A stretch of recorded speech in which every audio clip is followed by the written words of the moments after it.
Now we're filming. Now pull it back a bit. We're a bit. Right there? Yeah, that's good. So yeah, we just saw the Rise of Skywalker. Literally just got out. Literally just got out from the cinema. I loved it. They fucking saved it. They fucking saved it. Yeah.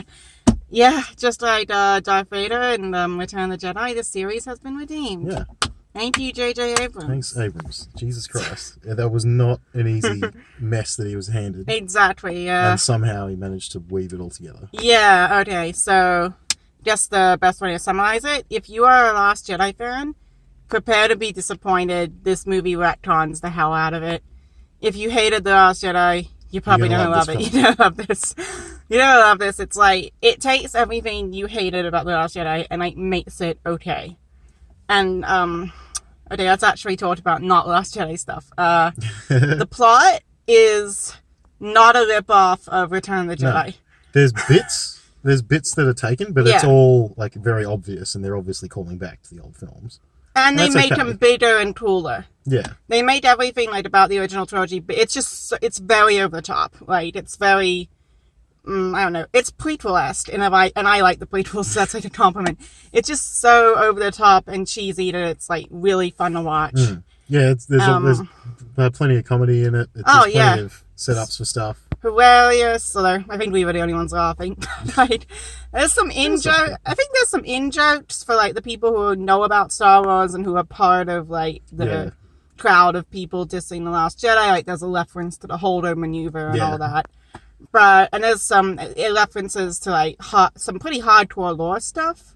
Like there's reference to like spice trading. And I'm like, spice trading is mentioned once in New Hope. That's like pretty hardcore.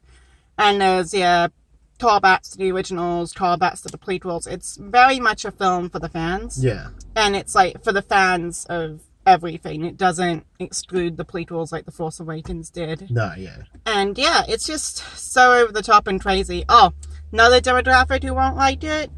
People who think Star Wars should be super serious. Yeah. Right? This doesn't take itself seriously all the time. It does take itself seriously. I mean, it's not like The Last Jedi where it's parodying Star Wars. It actually treats Star Wars as something that should be respected. Yeah.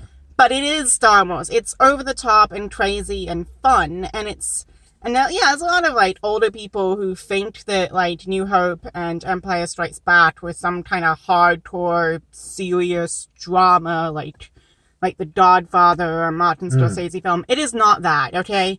These have always been fun. These have always been crazy. These have always been, fantasy, sci-fi, adventure. And I think this film really brought that back. And it's not high art. And I like that for it. Yeah. Yeah.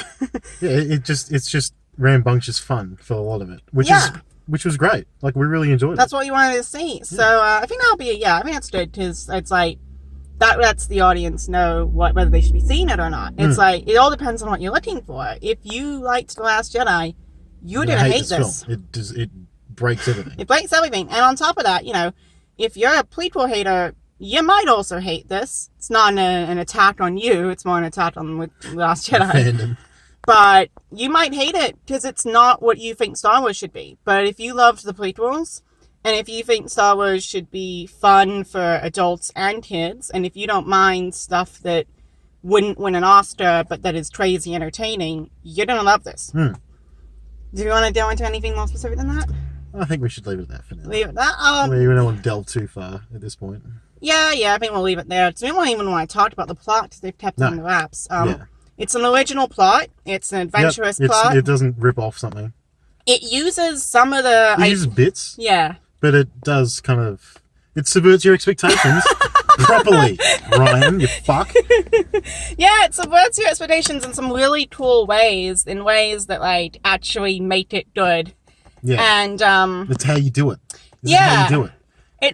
It's like, a lot of it is copied from, like, other sci-fi fantasy type stories. It's a bit of a find the object, go here, video gamey type story. Yeah. You need the clue. But they have enough twists to, like, keep you surprised and engaged, and none of it's like a None of screw it- you to the Yeah, audience. none of it. Like everything makes sense. You're not like, oh fuck this is stupid. It Everything, even makes The Last Jedi seem less stupid. yeah, actually, bits of it now kind of make sense. Which Yeah, is, it actually I does. never would have thought I'd say There that. are some parts that hardcore retcons, but there are other parts that it uses in its own story in a way that would feel like a retcon to the hardcore Last Jedi fans, but that actually makes sense. Like it forces The Last Jedi into the story and forces it to kind of make sense and be less sucky. Yeah. like you can watch we can watch The Last Jedi now and not hate it as much. Yeah, because we're like, they fixed this. It's because alright. the film is like that, dude. And yeah, we have our popcorn left. Oh, yeah, we literally forgot to eat all the fucking popcorn because we because were we just so got into it. engaged. But yeah, that's our take. Yeah, and we'll see the internet We'll later probably- with probably a more in-depth review. Yeah. I don't know. But yeah, see ya. Later, taters.